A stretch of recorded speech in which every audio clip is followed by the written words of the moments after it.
actrice dans le film C'est pas parce quoi n'a rien à dire qu'il faut fermer sa gueule. Diffusé sur C8 le 21 janvier 2024, Marion Gamme a eu une longue histoire d'amour avec un animateur emblématique du petit écran. Un homme qui avait également réussi à conquérir le cœur d'une ancienne première dame. La suite après la publicité, figure emblématique de la série Scènes de ménage décédée en mars 2023, Marion Gamme a partagé la vie d'un illustre présentateur de télévision, Jacques Martin. Leur relation a duré plusieurs années, de 1968 à 1972. Ex-compagnon d'Annie Lefebvre avec laquelle il a eu 2 enfants, David, né en 1961 et Élise, née en 1965 et de Danielle Evenou, avec laquelle il a ses fils Frédéric, né en 1973, et Jean-Baptiste, né en 1976. Le présentateur de l'émission culte LE accent aigu Call des fans a également partagé la vie d'une ancienne première dame, Cécilia Attia. Très amoureux de la jolie brune, il l'avait d'ailleurs épousée le 10 août 1984.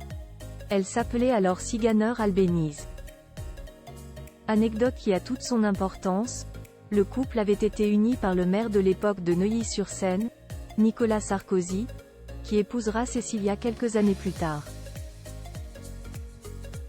Après son union avec Cécilia, Jacques Martin est devenu le papa de Judith, née en 1984, et Jeanne-Marie, née en 1987.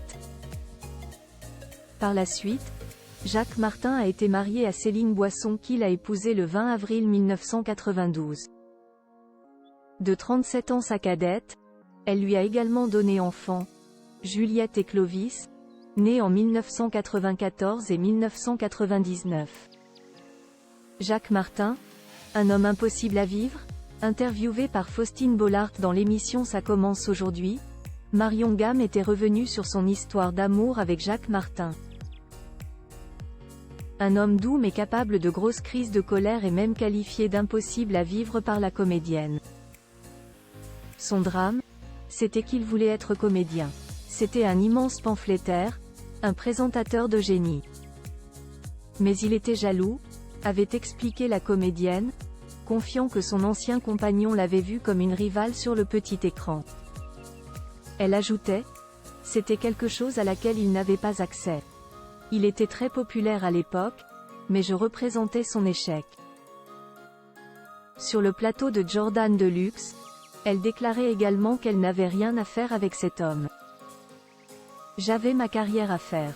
À un moment donné, ce n'était plus possible. Je suis partie. Il était très malheureux. Il m'en voulait un peu quand même, avait-elle conclu. Des ex qui n'étaient visiblement pas restés en bons termes. La suite après la publicité. La suite après la publicité.